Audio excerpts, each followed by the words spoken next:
Coming up tonight on YCU News, will New Hampshire and House Senate members form a compromise to bring medical coverage to an additional 50,000 residents? Claremont School Board looks for a new member to join its ranks. And increased broadband access for Vermont residents is almost complete. For more news, weather, and sports, it's time for YCU, your local view. Now, your daily digest of the Dartmouth-Lake Sunapee region and central Vermont.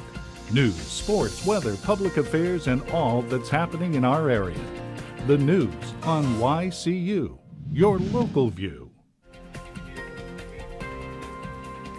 Good evening, and welcome to this Thursday edition of YCU News. I'm Rose Spillman. Debate continues this afternoon in Concord regarding Medicaid expansion. It remains to be seen if New Hampshire and House Senate members can form a compromise that will bring medical coverage to an additional 50,000 residents. Earlier today, several Senate Republicans broke rank and joined House Democrats in voting for Medicaid expansion. But that's a long way from the final vote, which will be taken later this evening. Meanwhile, Medicaid expansion was a topic of discussion in New London during a New Hampshire League of Women Voters forum. The New Hampshire League of Women Voters has just met with residents and talked about a number of issues that are going to come up in the New Hampshire legislature. The key issue is Medicaid expansion.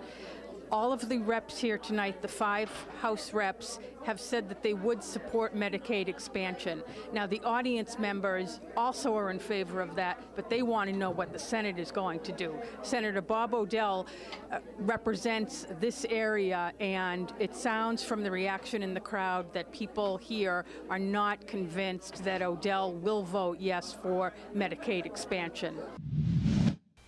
Beyond Medicaid, House representatives discussed other issues at the League's Wednesday night program. Karen Ebel spoke of the dire state of the roads. Ebel held up a map of the state, a map that she and colleagues call the measles chart. That's because of the clusters of red dots throughout the state. The dots represent the roads and bridges in serious disrepair. Ebel told the 35 guests gathered at the Tracy Library that of the state's 4,550 miles of roads, 1,660 miles of roads are poor. Let's hear from Representative Ebel on what it will cost to make repairs. It's hard to estimate exactly how much more money we need to bring our roads and bridges up to where they should be, but just as a starting point, Route 93 to complete it is $250 million. The DOT is currently predicting that if we don't get our revenues up, they may have to let about 650 people go by the end of the year. We don't have the money at all to complete Route 93. I personally am also interested in seeing a lot more funding for our rural roads, and that would take many millions of dollars because we've been ignoring them for so long. And as I explained earlier tonight, at least a third of our roads are already rated poor. The red listed bridges that we have, there are over 500 of them. They really need to be repaired, and they can be hundreds of thousands per bridge to repair, especially those which have been closed and are really in disrepair by the time we get to them. YCU News will bring you the results of today's vote and more legislative news tomorrow. Please tune in. The Claremont School Board will advertise for a new member to join its ranks. December 6th is the deadline for applications to be submitted to the school district office on Broad Street, the Valley News reports. The open seat follows the resignation of embattled school board member Jean Grumman.